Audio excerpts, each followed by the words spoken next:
Hey, welcome back to No Hype Beer Review. Crazy excited for today's beer, something I say a lot, but it's definitely true today. This is Southern Tier's Oat Bourbon Barrel Aged. Oat was one of the first stouts I ever got into, actually, when I was getting into craft beer. This is like 11, 12 years ago. And I remember like IPAs and stouts I was not a huge fan of, which is odd because that's typically all I drink anymore. And especially reviewing. But anyway, so they produced it for years, and I like Southern Tier stouts. Like some people think creme brulee is too sweet. I never had an issue with it, but again, I have I'm all sweet teeth. So they stopped producing this a few years ago, the regular, and it bummed me out because I thought oat was very good. So it's back, and now it's barrel aged. So they haven't released the base beer in a while, but they did brew it, put it. Now I'm confused though. They're saying it's bourbon barrel aged, but then they're making note that they are themselves a distillery.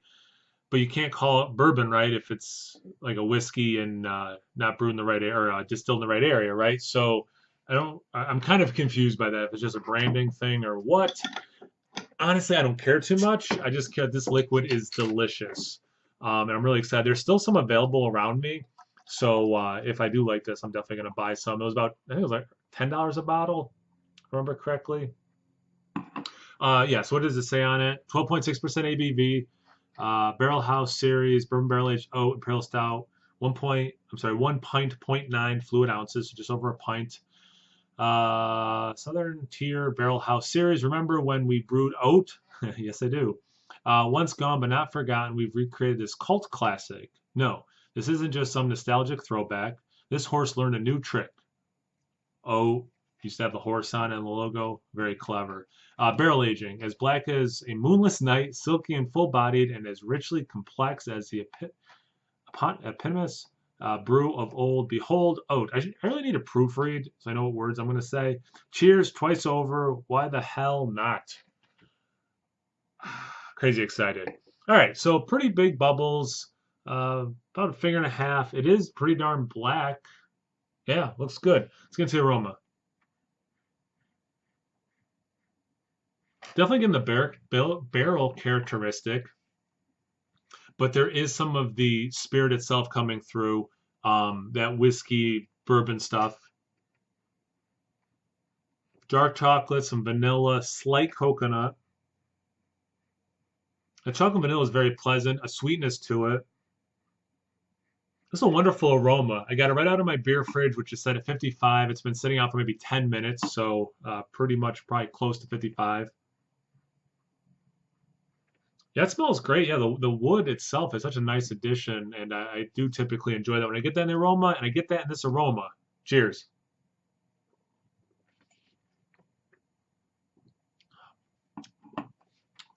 That's good. Jeez. The regular, if I remember, was 11% ABV. This is 12.6. So either they brewed it a little stronger or it's pulling out from the barrel. They're using their own barrels. I imagine they're pretty wet when they get them to use.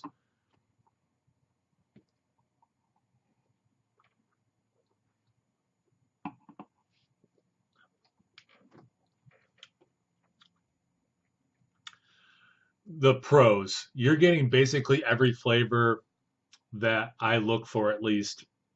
Like the aroma of the coconut's pretty dialed down, but you're getting huge dark chocolate, huge vanilla, huge wood, huge bourbon itself. They're all blending together great. It is like a little bit of a roller coaster, a little bit of dance on your tongue, but they all are coming together, I mean, wonderfully. Um, if I was going to have a criticism of it, it's not fudgy for the ABV. It has a nice warmth, but it's not burning. They're saying silky, probably more accurate. Yeah, it's not like that.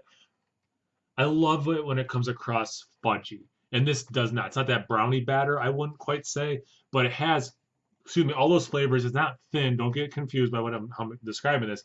It's not thin, but it doesn't have that fullness, which makes it sound thin, of the brownie batter, the fudge. It's really good though.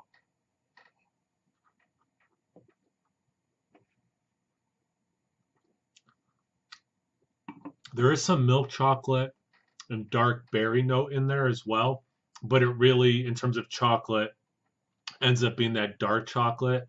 It's a good beer. I'll put it this way: I'm definitely going to buy another bottle to age. So I think that's probably high praise. Being Southern Tier, I don't know how widely they distribute their barrel aged stuff. So we can easily get it where I live in upstate New York, in the Southern Tier. But yeah, I'd recommend this beer. It's worth $10. It's worth giving a shot if you like barrel aged stouts. Certainly, yeah, I highly recommend it. Check me out on Instagram and Untapped. Just no hype beer reviews at both those places. So always please like, comment, subscribe, and most importantly, imbibe. Cheers, everyone.